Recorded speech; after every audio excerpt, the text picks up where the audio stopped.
seja muito bem-vindo, muito bem-vindo. Esse é o Pod Pati, que está no ar a partir de agora com mais um convidado de peso, não é verdade? Aqui o programa Pod Pati, o podcast Pod Pati, né? Genuinamente iguaçuense. E eu fico muito feliz de saber que você está aí, ó, compartilhando, se inscrevendo, comentando, ativando as notificações. Porque o que acontece? Quando você faz isso, você informa para, né, o YouTube que esse assunto que nós estamos discutindo aqui é relevante e ele começa a encaminhar para mais pessoas. E Foz do Iguaçu precisa contar, né? Contar muito sobre tudo que está acontecendo aqui. E nós temos tanta gente boa para falar de tantos assuntos importantes aqui. A gente tem mais é que trazer mesmo, não é verdade? Bom, você já deve ter visto na thumb quem está comigo hoje, mas eu faço questão de anunciá-lo. Ele é estudante de Direito, Ciências Políticas, Gestão de Políticas Públicas. O rapaz tem uma língua para falar de conservadorismo.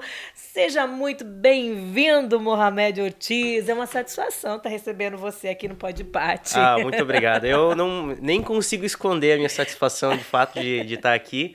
E até comentei antes que eu estava ansioso esperando o meu convite. Eu pensei, será que não vai vir? Será que não vai vir esse convite? Não, eu falei, eu vou esperar mais um pouquinho e vou, né, para ver quando que ele vai aparecer. E realmente aí veio no momento certo. Eu vi o Arthur aqui também, meu colega de programa. É verdade. Pessoa que eu gosto muito, aprendi a gostar, a conviver, né? E criei uma amizade. Fiquei muito feliz com a participação dele também. Achei que foi excelente. Vi outros convidados também muito bacanas passando por aqui e por isso com certeza é uma honra, um privilégio poder estar presente. A satisfação é muito minha mesmo.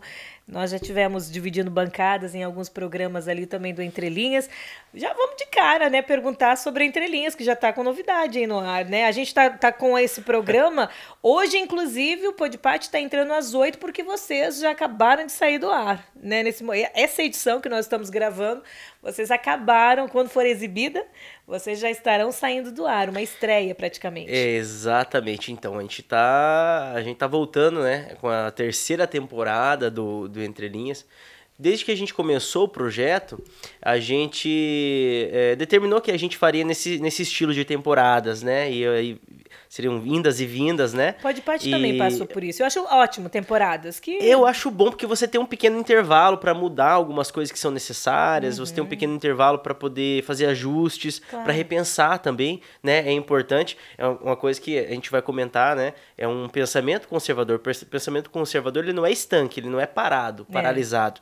Ele corresponde às necessidades e às demandas sociais e às demandas de vida que acontecem. Então, eu acho que é um formato muito bacana, porque a gente tem o tempo de olhar e ver o que funcionou. Sim. E olhar pequenos detalhes que necessitam ser ajustados e reformar. Esse é um espírito conservador também. Exato. Eu gostei desse link e é muito oportuno dizer que ser conservador não é ser demodê, ultrapassado. Pelo contrário, nós somos extremamente antenados com tudo que está acontecendo e somos muito prudentes nas nossas tomadas de decisão, não é verdade? Mas vocês vêm repaginados, num novo estilo, Sim. com vamos dizer assim, com uma qualidade melhor. Gostei mesmo. É um novo formato, na verdade, né? De programa em si, o estilo, o próprio estúdio, né? Um estúdio novo. E realmente vai vir muita novidade aí, mas eu acho que vai tornar o programa mais interativo, mas ainda mais interativo, na verdade, porque a gente sempre foi muito acessível à audiência que nos acompanha, sempre recebemos perguntas, repassamos perguntas para os convidados, e a gente sempre teve esse tipo de relacionamento muito próximo com quem nos acompanha. Né? É até uma visão que a gente tem, de fato, de como fazer imprensa, como fazer jornalismo, de como fazer notícia, né? De uma forma mais moderna. Porque a televisão, muitas vezes, finalizando aqui, a televisão, ou às vezes o próprio rádio, ou algumas outras mídias convencionais, um jornal, ele não tem, de fato, uma troca ali com a sua audiência. Não, eu até às vezes digo que não acontece realmente, de uma forma genuína, a comunicação. porque você é da área de comunicação, você sabe muito bem desses princípios. A comunicação, ela se dá quando tem um emissor e você transmite, e você também tem que ter uma recepção, um retorno daquilo que você comunicou. Exato. Senão, é de uma parte só, acontece só de um lado a comunicação. Ou seja, só uma mídia mandando e não recebendo nada do outro lado. Hoje em dia, tudo mudou. Hoje em dia, você posta qualquer coisa numa rede de TV, que seja, e lá no Twitter, na rede social, já estão falando. Né? Ou aqui, por exemplo, que a gente está falando, a gente está debatendo assuntos e com certeza vão ter pessoas que vão comentar sobre esses assuntos. Essa interação ela é muito democrática nessa nova roupagem, né, essa forma de comunicar hoje através da internet possibilitou essa interação maior. Ficava muito mais oculto na comunicação tradicional, que nós costumamos dizer, ela ficava muito restrita a uma indução. Você induzia realmente, não que isso não aconteça hoje, eu acredito que as redes sociais continuam fazendo esse papelzinho, tem muito... O famoso algoritmo. O algoritmo ainda induz. Se a imprensa fosse realmente, se a comunicação fosse realmente independente, nós não precisaríamos de nos sujeitarmos ao que o algoritmo está falando. O algoritmo está dizendo, dança agora você dança, agora você mostra o peito, agora você mostra a bunda, agora você ri, agora você chora. Agora você faz em 15 segundos, 30 segundos e 1 minuto. Uma métrica a propósito que era e sempre foi da comunicação tradicional. Se nós fôssemos mais inteligentes, esse algoritmo não vai me pegar. Vou fazer do jeito que eu quiser, da forma que eu quiser, eu vou sabotar. Isso que deveria funcionar. Assim deveria funcionar. Você pegou num ponto que eu achei muito interessante. Você falou, se nós fôssemos talvez mais inteligentes ou mais safos, digamos assim, independentes, a gente perceberia isso. E eu estava pensando sobre isso hoje, até fiz um comentário sobre isso. Engraçado você tá falando sobre isso. Porque, olha, às vezes a gente olha para a rede social e a gente vê assim como se fosse uma legião, um exército de pessoas, né, em prol de alguém que eles não fazem a mínima ideia de quem é de fato. Justamente. Eles acompanham meramente pela rede social. E pior, essa outra pessoa, ela sequer sabe da existência dessas pessoas. E as pessoas, elas brigam na internet porque, por exemplo, tem uma briga de casal de atores, por exemplo. E a pessoa, uma briga com a outra na rede social, porque uma gosta do fulano e a outra gosta da ciclana. E isso vai dar onde, né? Isso não dá em lugar nenhum, se você parar pra pensar. Isso é só perda de tempo, ou seja, as pessoas estão perdendo um tempo imenso nas redes sociais com futilidades, com coisas assim muito efêmeras, muito passageiras. Justo, esse ponto que você acabou de tocar é muito positivo, é muito produtivo, e eu nem sabia que a nossa conversa conduziria para esse lado, e isso já é conservadorismo, isso é uma maneira positiva de pensar a respeito. A gente observa a sociedade, o debate, né? ele tem que estar aberto. Com os olhos abertos. Isso, e o debate tem que estar sendo, ainda que seja para criticar. Porém, outro dia eu fiz um comentário sobre o organismo, sobre o quanto o rádio ainda é orgânico, e eu sou apaixonada por rádio, sempre fui apaixonada. Eu acredito que o rádio nunca vai morrer, porque ele tem o seu papel na história e ele vai continuar sendo. Tudo nasceu do rádio, Mohamed. Se um dia você for fazer um estudo profundo, você vai entender que essa comunicação nasce e ela continua ditando modelos, por incrível que pareça, em autenticidade, em liberdade, em expressão, enfim. Aí entraríamos numa profunda discussão, num profundo discurso aqui a respeito do assunto. E eu falava sobre, né, busca-se tanto, nos cursos de comunicação, pelo menos de rede social, fala-se tanto a respeito de a questão do orgânico, né? O quanto é importante sermos orgânicos, temos o nosso jeito de comunicar, né? O nosso jeito comunicador de ser, quanto a autenticidade é importante, a nossa digital é importante. E eu falava, né, que o rádio traz esses benefícios. Aí uma ouvinte entrou em contato comigo e falou: Patrícia, para de falar mal da rede social. Pegando a sua linha de raciocínio, falei: eu não estou falando mal da rede social. Eu só acho que ela é uma cópia da cópia da cópia, e acho também que ela não exerce o papel que ela deveria exercer. E mais, vejo as pessoas perdendo um precioso tempo hoje em redes sociais. Nós estamos no digital, mas é dosado e muito estudado aqui, viu? É muito estudado. Você estudou para trazer o assunto que nós vamos debater. É muito estudado. Eu pinço os meus convidados exatamente porque eu quero qualidade, eu tenho uma intencionalidade, eu tenho uma mensagem a transmitir. E a rede social não tem esse critério, isso me preocupa, porque ela não é um espaço para relacionamento, né? Eu acho que... Eu não gosto de começar falando uma frase eu acho, porque eu acho é nada, não é? Eu acredito que a gente tenha um cuidado maior com o conteúdo que a gente traz com o que a gente vai falar, com o assunto que a gente vai trazer, e em trazer alguma coisa assim um pouco mais palpável, de fato. E as redes sociais, elas podem ser bem... A internet como um todo, né? Ela pode ser bem utilizada, mas também pode, como qualquer outro instrumento, ser mal utilizada. Sim. E eu acho que o ponto é esse. Vem sendo muito mal utilizada hoje em dia. A gente vê, por exemplo, eu acompanho, talvez por uma experiência social, algumas páginas assim, de internet, e eu vejo que eles soltam uma manchete que é propositalmente tendenciosa, e, assim, muito apelativa. Sim. E aí, no final, ele coloca assim, o que você acha sobre isso? Ou qual a sua opinião sobre isso? E aí, entra a questão, quem disse que todas as pessoas têm uma opinião para dar sobre esse assunto? Justo. Quem disse que todas as pessoas têm alguma coisa que elas sabem sobre esse tema? Não subestimando ninguém. Não subestimando, mas é que, de fato, se uma pessoa me perguntar sobre uma coisa que eu não faço ideia... Ué. E é um assunto que talvez não te interesse, você não vai ter então, opinião. Assim, e às vezes é sobre a vida pessoal de outras pessoas. Então, assim, eu acho que tudo isso nos leva a pensar a questão do conservadorismo, como que a gente observa essa ação social que a gente vem, esse impacto social que a gente vem observando, né? Da questão das redes sociais, da questão da mídia, os prós e os contras. É bom também a liberdade, porque hoje as pessoas conseguem reclamar das coisas que elas querem reclamar.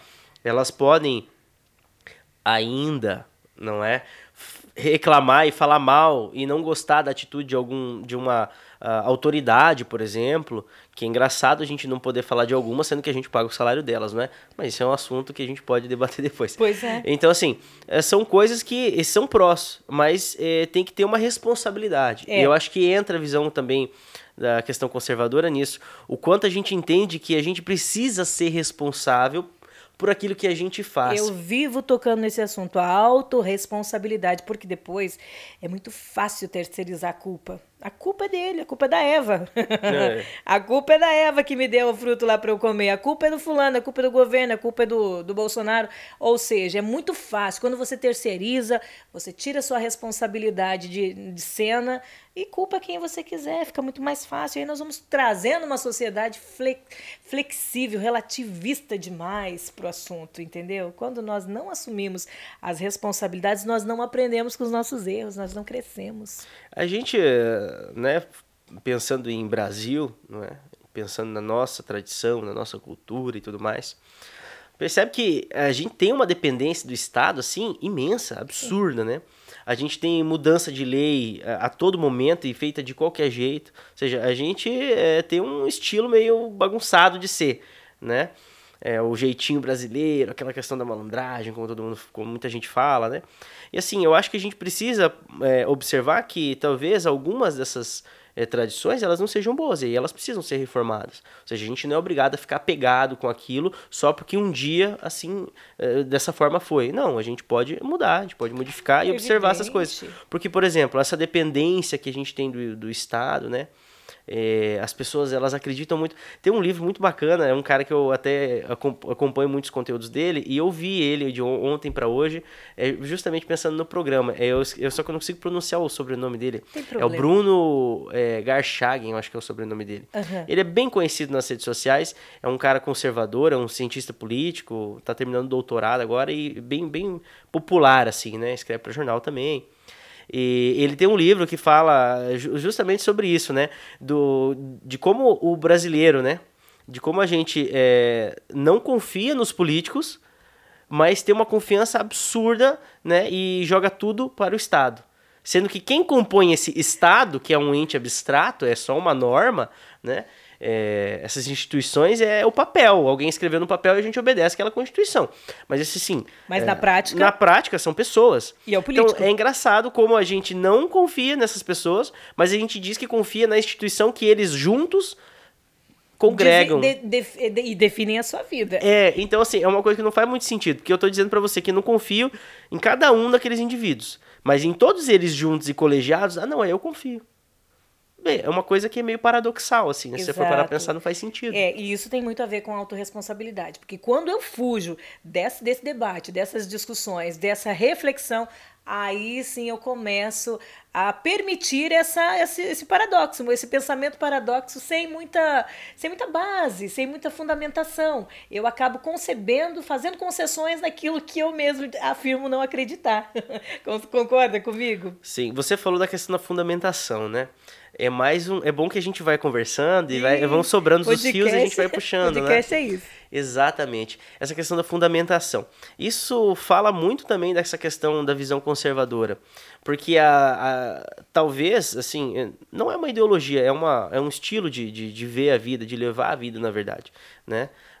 Porque uma ideologia, ela sempre vem com uma proposta pronta e um jeito certo para resolver qualquer problema que apareça. Ou seja, um liberal tende a achar que tudo se resolve com mais liberdade. Um socialista tende a achar que tudo vai se resolver com mais igualdade. Um progressista tende a achar que tudo vai se resolver fazendo mudanças a todo custo né, de qualquer jeito.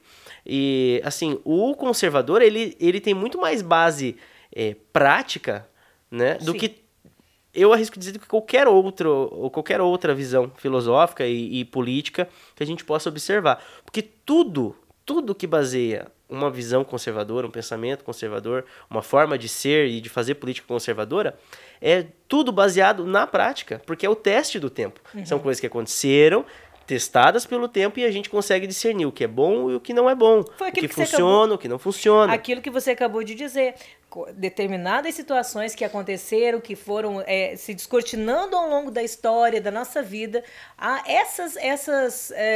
esses acontecimentos, esses episódios foram positivos. Você acabou de dizer, olha, tem coisa que a gente concordou que não funcionou, e tá aí essa experimentação. É experimentação que, inclusive, a ciência transita nisso. Para as vacinas funcionarem, nós precisamos experimentar. Exato. Precisa de tempo, precisa de tempo para que isso venha a funcionar. Pode haver tecnologia, vai haver avanço, vai haver, vão existir novas ideias, sim, mas vão ser necessários processos. Você também falou da questão do tempo, e há pouco tempo, de fato, eu conversando com uma pessoa, estava falando justamente sobre isso. E aí, agora você falando, eu fui pensando e eu parei para raciocinar aqui que, como algumas coisas elas são muito intrínsecas, elas fazem parte de fato da gente, né? Eu sempre vi a questão do tempo de uma forma muito, muito especial, assim, muito única, porque o tempo é algo assim incrível, né? Ele tem um probleminha, que ele costuma matar seus alunos, né? Mas tirando isso, né? O tempo, ele ensina muito. A gente aprende muito com o tempo. O tempo precioso. modifica absolutamente qualquer coisa, né? Eu sei que você também nós somos cristãos, nós acreditamos em Deus, nós acreditamos que há algo superior, mas, assim, falando do que se passa aqui no nosso terreno, digamos assim, não há nada mais forte do que o tempo. Nada resiste, nada passa ao tempo. Né?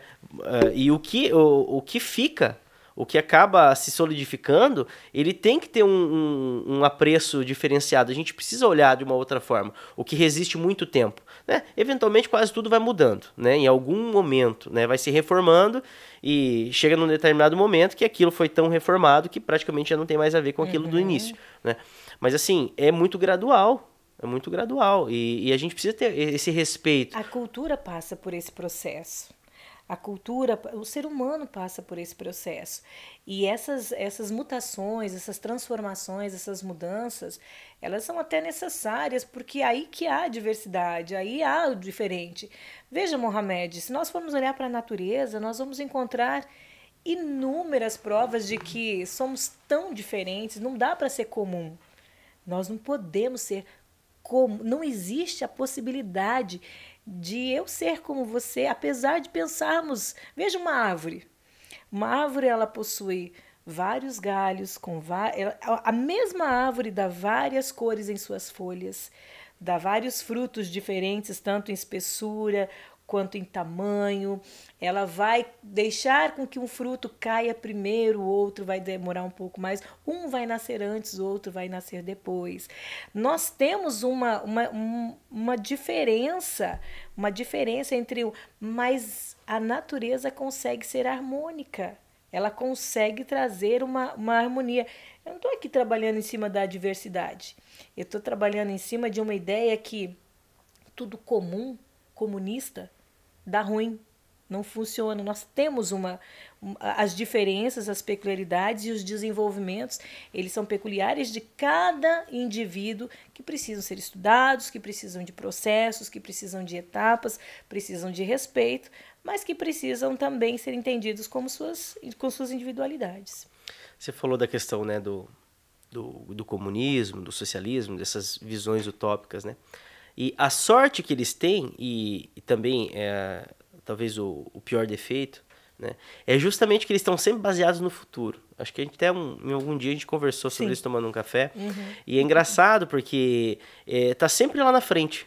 Então você é sempre ideal. Veja, não há um compromisso, isso eu falo claramente, e assim, não há quem vai fazer eu mudar de ideia, porque é uma questão factual. Não há nenhum compromisso, né, dessas ideologias com a realidade. Não há nenhum compromisso. O socialismo, o comunismo, mesmo o progressismo aí, que é a New Left, né, a nova esquerda, não há um compromisso com a realidade. Aí é muito fácil você ser isso ou aquilo. Porque, bom, você está compromissado com alguma coisa que você está dizendo que só vai acontecer lá na frente, no futuro utópico, um dia, quem sabe, no futuro que a Deus pertence. Certo. Então, assim, é muito fácil, eu posso prometer qualquer coisa para você.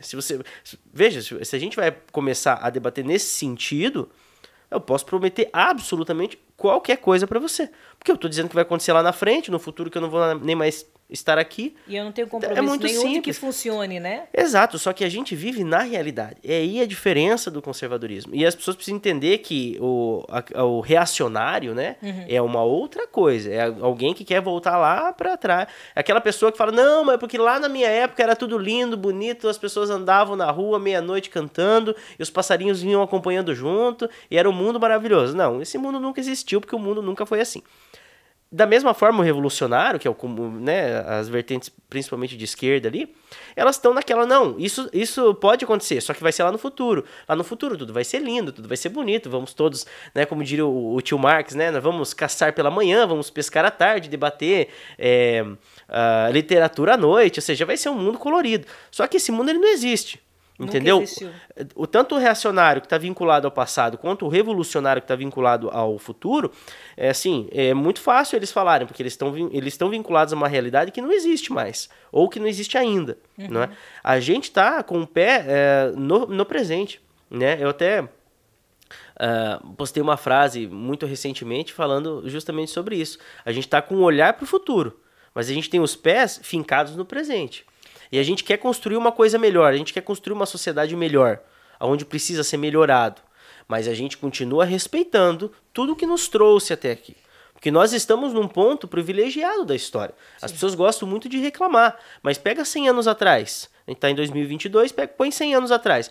Poucos anos atrás, a gente teria, se fosse 100 anos atrás, né, a pessoa teria passado, se tivesse sobrevivido, pela Primeira Guerra Mundial. Logo depois ela teria passado pela gripe espanhola, que dizimou aí mais de 120 milhões de pessoas no mundo, né? Um pouco depois, ela pegou a recessão, a quebra, o crash da bolsa, que, assim, as pessoas, elas se jogavam dos prédios, elas se suicidavam naquela época, porque não tinha um paradigma de melhora. Elas achavam que tinha acabado ali, né? Na quebra da bolsa de 29. Sim. Um pouco tempo depois, aparece um cara de bigodinho, né? Com um papo aí que levou muita gente. Tinha um cara lá na Itália também que, né, prestava muita continência e enganou um monte de gente também. Então, assim, você vê que, né, você tinha ali uma situação horrível, né? Fora que, pô, a gente há tempos atrás aí não tinha nem antibiótico, né? Então, assim, as pessoas morriam porque tinha uma dor de barriga. Aí hoje a gente fica caçando. Eu ouvi uma expressão esses dias do Fiuza, é um cara que eu gosto muito, Guilherme Fiuza. Ele falou: não estão procurando nem pelo em ovo mais. Estão pegando uma canetinha, desenhando um pelo no ovo e falando que acharam. Assim, são problemas tão fúteis que colocam hoje que é ridículo. Onde você considera onde está a raiz disso daí? Porque não é possível. Eu ainda responsabilizo, eu gosto nessa. Agora eu vou ser passional, agora eu vou dar uma de sem responsabilidade, dizer assim, a culpa é da falta de autorresponsabilidade. Porque eu acho que esse é um princípio tão sólido, tão sólido, porque isso me dá sustentação para entender assim, cara, quando eu não começo a entender por que eu fiz isso ou aquilo, a coisa começa a ficar, dar ruim para mim. E isso vai reverberando, vai levando, vai sendo uma onda, assim, tomando conta das pessoas. Mas onde você acha que as pessoas começaram a entrar nesse niilismo, nesse viés de eu não sou conservador, eu preciso ser progressista, e esse relativismo ao cubo elevado à enésima potência, que chega a essa conclusão que o Fiuza tomou. Não estão mais tentando achar o pelo em ovo, estão desenhando o pelo em ovo e estão dizendo, olha, esse aqui é o problema, ou esse aqui é a solução, esse aqui é o tema de hoje. Como é que nós chegamos, se já que o conservadorismo nos trouxe até aqui? Então, né, tem uma frase que ela certamente você conhece, né, que ela fala que tempos difíceis geram homens fortes. Homens fortes geram tempos fáceis. E tempos fáceis geram homens fracos. Isso. Né? Então, assim, eu acho que tem muito disso. Inclusive, você tá com o livro do Peterson na mão. Eu tô tentando achar um artigo aqui do relativismo, que eu achei maravilhoso. É um livro que eu li, assim, e é incrível, cara. O Peterson, ele tem uma facilidade de observar a sociedade de uma forma muito transparente, que chega a ser assustador, porque ele fala de uma maneira tão simples.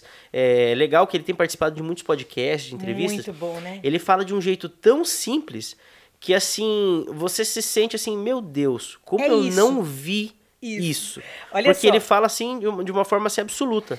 Eu acho que você já leu o livro todo, que a gente até tomou um café passamos uma tarde quase falando sobre Jordan Peterson aqui. Mas olha, a gente falou sobre relativismo, né?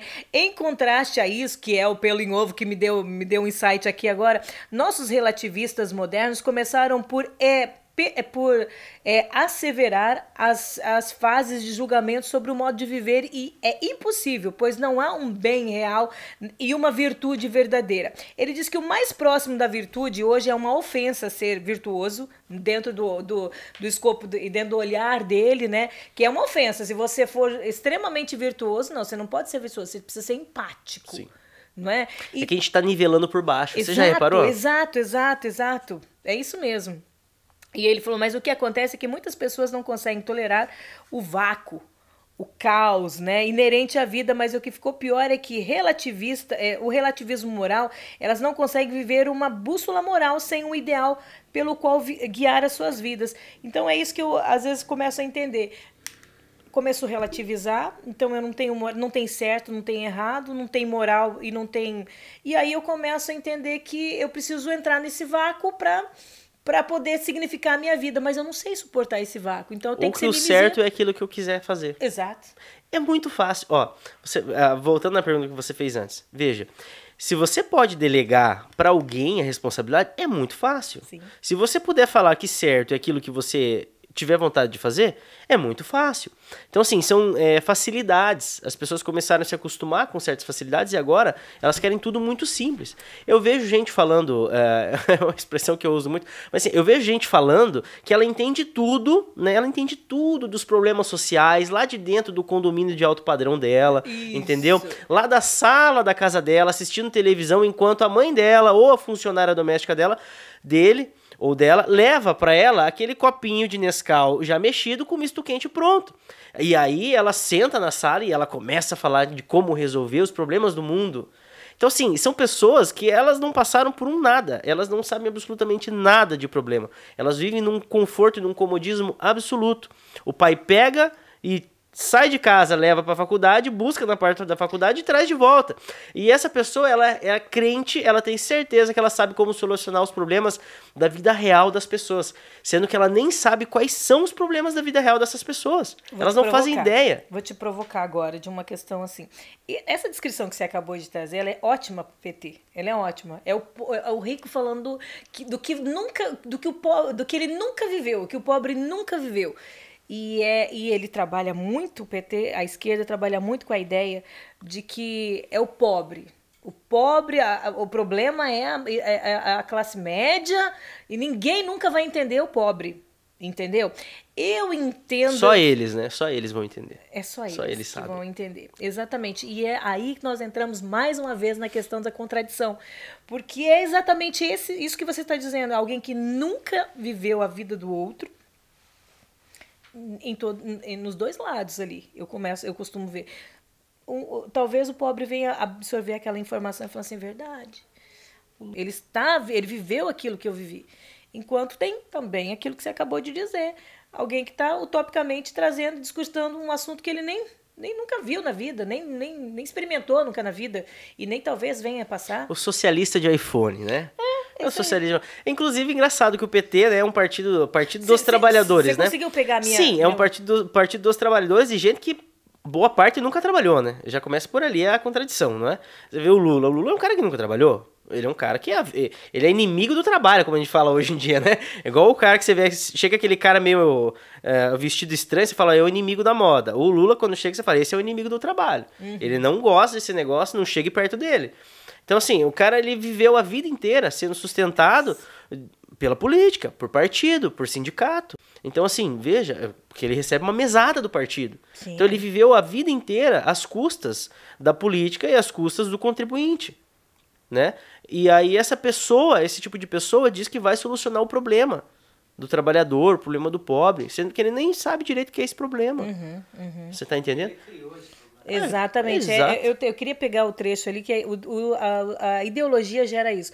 Geram soluções para problemas que eles mesmos causaram e que nunca serão resolvidos. Olha, um exemplo disso, eu vou te dar um exemplo muito prático, muito claro, que eu sei que muita gente vai se identificar e muita gente acompanhou nesses últimos 2 anos, na pandemia. Eu lembro de um episódio do Fantástico que, assim, absurdo, é incrível como um editor permite que saia um episódio daquele. Porque, assim, é uma loucura coletiva. Só pode que todo mundo ali tava num transe, né? Usou alguma coisa. Sabe? A minha impressão é que parece que todo mundo ali tomou no mesmo momento um chá de cogumelo, alguma coisa estranha, e resolveu colocar no ar. A gente viu atores falando, fica em casa. Mas isso não é o pior. Fica em casa, olha. E aí apareceu, por exemplo, teve uma atriz lá falando assim, olha, eu aproveitei esse período de pandemia sozinha, para aprender a fazer uma coisa que eu queria fazer há muito tempo. Eu queria aprender a fazer origamis. E aí eu comecei a fazer origamis. Olha que legal para passar o tempo. E aí o outro, agora eu tô fazendo yoga, aprendi a praticar yoga. Tô melhor, tô mais calmo, tô mais tranquilo, tô mais em paz. Aí o outro, aprendi a fazer um negócio, tá. Eu falei, não é possível. Não é possível. Uma pessoa dessa, ela tem que levar uma surra de gato morto. Sim. Até o gato miar. Porque, assim, trabalhador que tá passando fome, que não sabe como é que vai levar uma comida pra dentro de casa. Falta de senso de realidade. Aí uma pessoa dessa tá lá dizendo, não, fica em casa, aproveita pra fazer yoga. Mohamed, sem luz, sem água, sem comida. Da comunicação. Aí nós partimos do ponto que nós começamos a nossa conversa. Mas é por isso. Indução. Mas essas pessoas, a grande maioria aí, é comprometida com esse viés de esquerda, progressista, com esse viés de esquerda socialista. Eles não estão comprometidos com a vida real. Volta ao que eu falei antes. Você percebe que eles não têm um vínculo com a realidade. Sim. Eles não têm um lastro com a realidade. Eu costumo falar isso. Eles não estão lastreados na realidade. Eles não sabem o que estão acontecendo. Justo. E aí essas pessoas querem dizer em quem você tem que votar, em quem vai ser o melhor, quem vai salvar a democracia. Deixa eu só colaborar e contribuir ridículo. Com a tua linha de raciocínio, que eu acho perfeita. E agora, o que mais vai acontecer, Mohamed, já está acontecendo, né? Os artistas em cima de artistas falando das suas defesas, né? Em defesa ali da esquerda e dos 9 dedos lá. Mas, olha, eu vou dizer uma coisa, convenceu muita gente que estava em casa falando assim, é verdade. Tem realmente que ficar em casa e tem que fazer yoga e tem que aprender a fazer origami, porque recebeu a influência. A pessoa podia até estar passando fome, passando por necessidade, perdendo gente da sua família, mas eu aposto para você que sentou na frente, ouviu o Fantástico e falou, nossa, que verdade absoluta. Você está entendendo que é necessário, é urgente que tenhamos uma clareza daquilo que nós queremos, de quem somos e principalmente quem não somos. O problema, Mohamed, é que a maioria das pessoas não sabe quem é. E o pior de todos é aquelas que não sabem o que são, estão cegas acreditando naquilo que elas não são. Isso é seríssimo, é urgente que saibamos quem somos. Você veio aqui para falar de conservadorismo. Eu fui muito clara na minha pauta com você porque eu quero deixar claro para as pessoas quem nós somos e quem nós não somos. Existem pessoas que se dizem de esquerda, e olha, a gente fala muito do PT, mas tem PSDB, tem PSOL, que eu acho que já nem existe mais esse partido. Que mais partido aí nós temos? Ah, tem PCB, PSB, tem diversos. Eu sei, mas tudo é a mesma coisa e não existe centro também, tá? Né? Só para ficar claro aqui. Mas existem pessoas com atitudes conservadoras levantando essas bandeiras progressistas. Sim. Sim, e dentro das igrejas. Mas é porque estão sendo enganadas, estão sendo iludidas. Elas acreditam. Elas acreditam ali por exemplo, a esquerda, ela individualizou, ela trouxe para si, né? Ela patenteou a questão das virtudes, né? Da preocupação com os mais pobres. Então, assim, muita gente acredita de fato nisso. Sendo que eu estava conversando com um colega meu, ele é político, lá do Ceará. Uhum. E ele vem para Foz eventualmente, a gente estava conversando sobre política, ele é candidato lá, inclusive. Traz ele aqui para falar com a gente. Quando ele estiver para cá, vou falar assim. E aí eu estava comentando para ele, eu falei, olha, você que é do Nordeste, a gente sabe que tem muitos rincões lá afastados, a gente sabe que tem ainda um coronelismo muito forte, né? Eu falei, você já percebeu, ele estava comentando sobre políticos de lá, eu falei, você já percebeu que tem uma coisa em comum desse pessoal que você está me falando? Já percebeu que todos eles trabalham com o caos, eles trabalham com a necessidade, com a vulnerabilidade das pessoas? Se essas pessoas não estiverem em situação vulnerável, eles não vão ter esse voto. Porque como é que você vai comprar um voto de uma comunidade inteira com um carro-pipa de água, se elas não precisarem dessa água porque tiverem água encanada? É uma dependência, você cria uma dependência. Você tá entendendo? Então, assim, são questões... se torna refém. Exato. Refém de um sistema. Então, assim, o problema não é essa pessoa, inclusive, que às vezes aceita, tá? E, aliás, essa pessoa é muito mais honesta, porque se você parar pra pensar, ela tá recebendo algo e ela acha que deve uma lealdade, então ela retribui com o voto. Não, eu nem quem tá errado é quem tá indo lá se aproveitando dessas pessoas. Exato, né? exato. Então, assim, você vê que essas pautas de esquerda, elas não querem mudar essa realidade. Tá. Pelo contrário, elas necessitam que a dificuldade das pessoas continue. Porque o dia que essas pessoas não precisarem mais ser compradas por pouco, eles não vão mais conseguir comprar. Mohamed, você falou agora, você deu um exemplo do Nordeste, pessoas que se tornam reféns do Estado, refém daquele político. Isso acontece em todo lugar, aqui também, né? Mas aqui ele é do Nordeste, eu estava conversando... Você fez uma pesquisa de campo, isso é fantástico, eu adoro também fazer pesquisa de campo, saber o que lá está acontecendo, isso é sensacional. E as pessoas que não vivem essa realidade, mas que continuam defendendo essa bandeira? E as pessoas que não precisam? Porque, assim, eu conheço muita gente esclarecida, mas esclarecida mesmo. Pessoa com curso nível superior, pessoas que não têm, vamos dizer assim, tem um custo de uma vida, um padrão de vida bom, e estão lá defendendo, não, mas ele, com esse discurso na veia ali. Não, mas olha, a esquerda lá defende realmente o pobre, ele é o representante qual precisamos, mas ele está narrando algo que não é a realidade, nem aquilo que ele acredita. Dá para ver, é nítido, é perceptível. Como eu comentei... O que você acha que acontece com essas pessoas? É o alecrim dourado, né? O famoso alecrim dourado, né?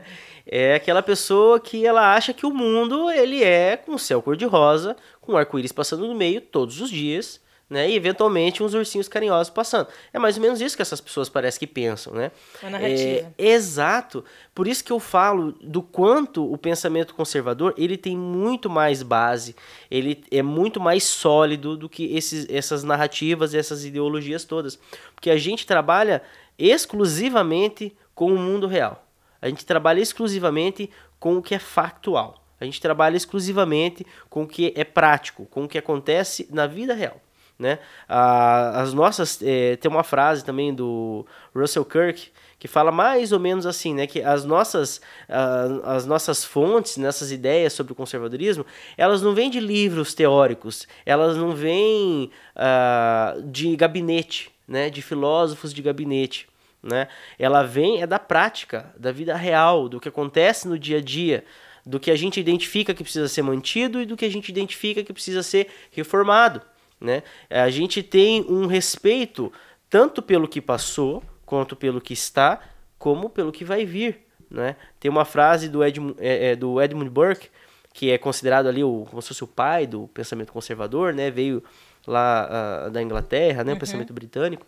E ele fala que é um pacto, né? A sociedade é um pacto dos mortos, dos vivos e dos que estão por vir.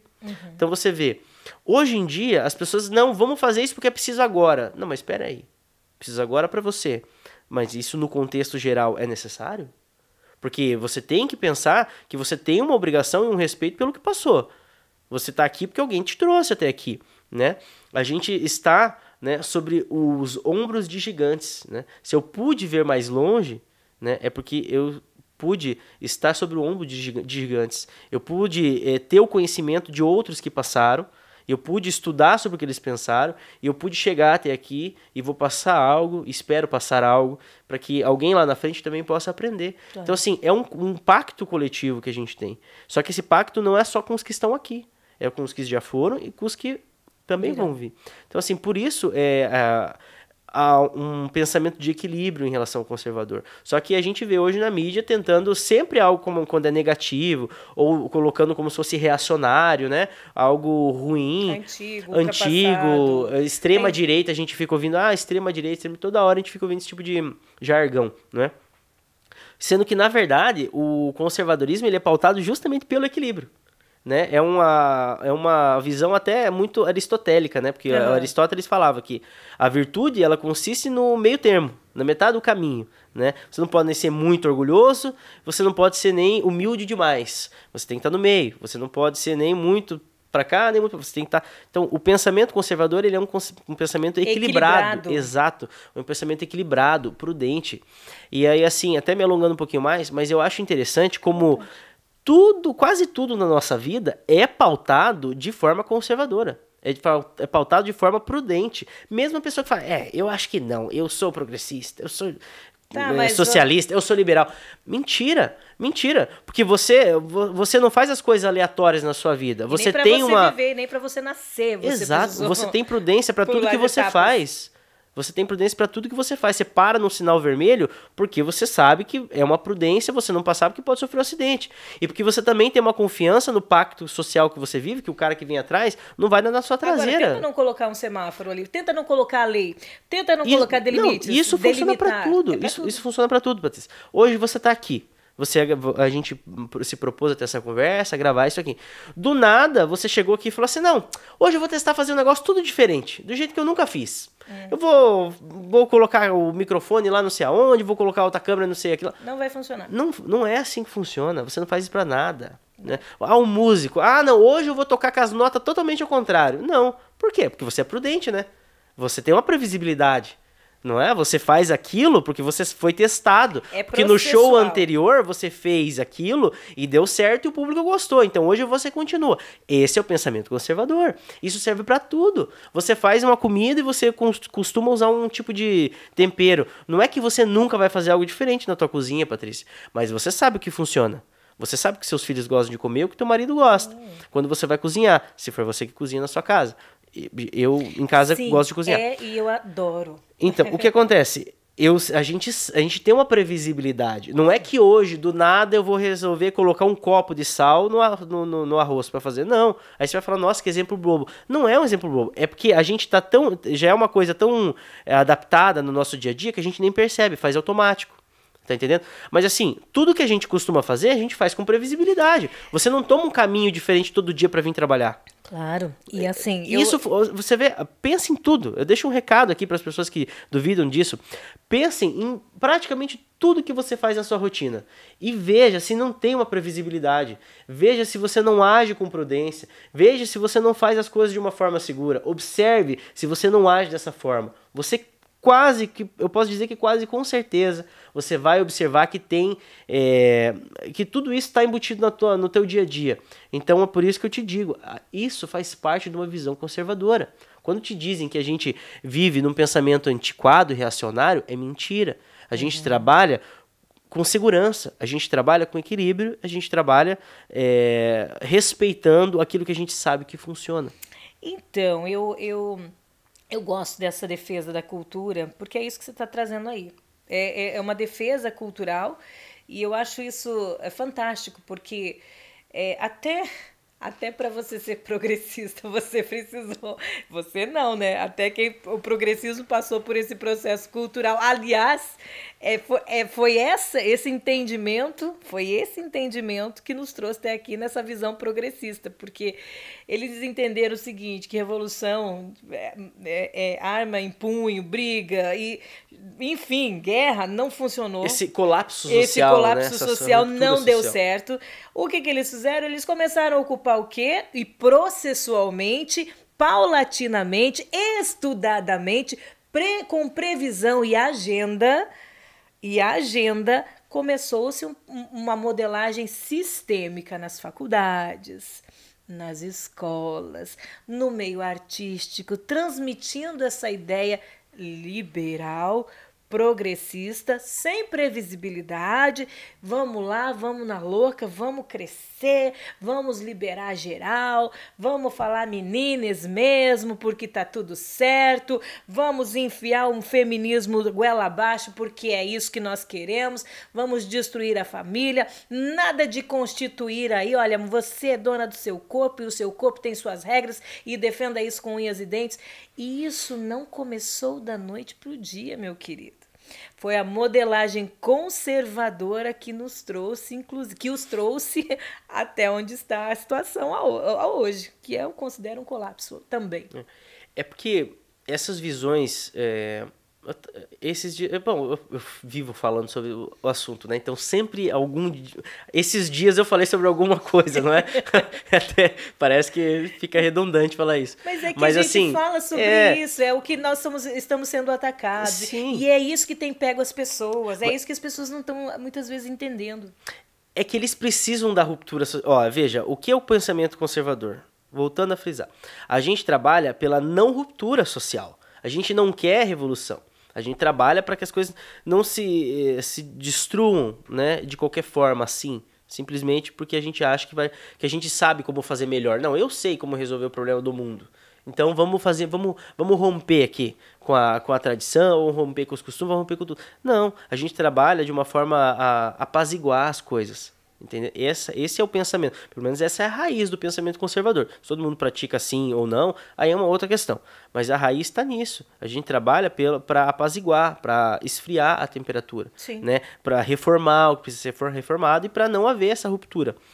O pensamento de esquerda, a ideologia de esquerda, independente de onde você pega o começo e o fim, a ponta desse novelo, seja lá com os primeiros pré-socialistas, Rousseau, por ali mais ou menos, os iluministas franceses, e você vai indo, e você vai chegar em Marx, e você vai indo, e vai chegar em Escola de Frankfurt, ou seja, todos eles. Uma coisa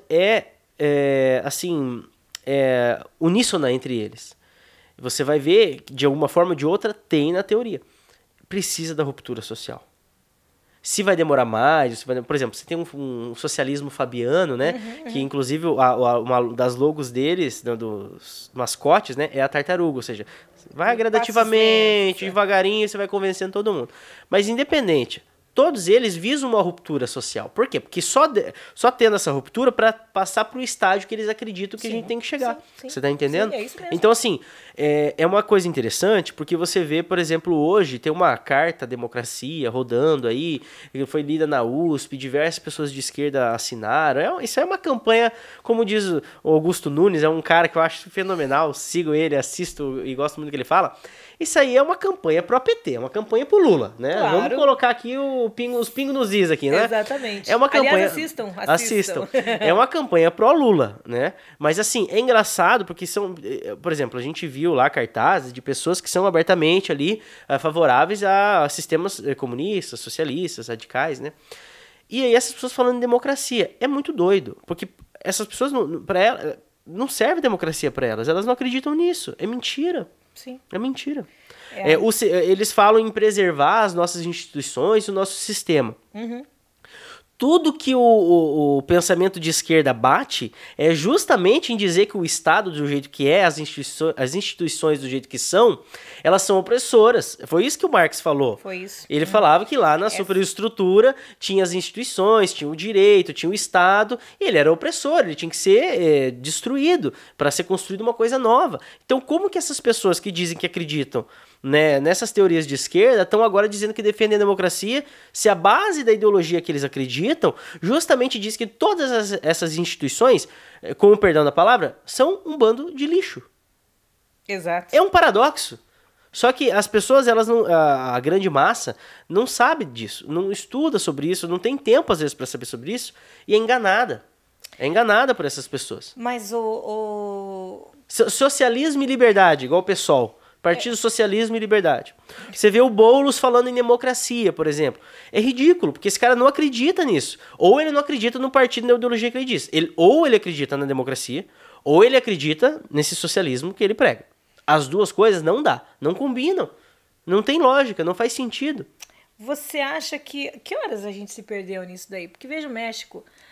Eu queria tocar na questão dos isentos ali, que para mim é muito importante, e a intenção. A intenção do senhorito estar aqui nesse podcast é por causa dessa ameaça que eu considero hoje os isentos. Não quero saber dessa polarização, não quero saber desse assunto, não vou discutir. Não dá tempo da gente ficar em cima do muro. Nós vamos ser vomitados.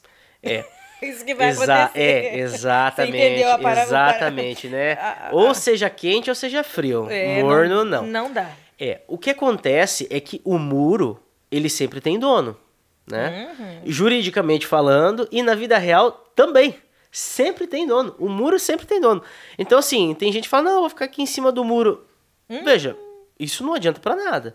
Porque, de um jeito ou de outro, um lado ou outro vai acabar te governando. Alguém vai acabar mandando em você. Ah, não. Ó, outro exemplo da pandemia, que é uma coisa que eu falei muito, e a pandemia acho que trouxe muitas lições para quem teve olhos abertos, né? Para entender e para observar.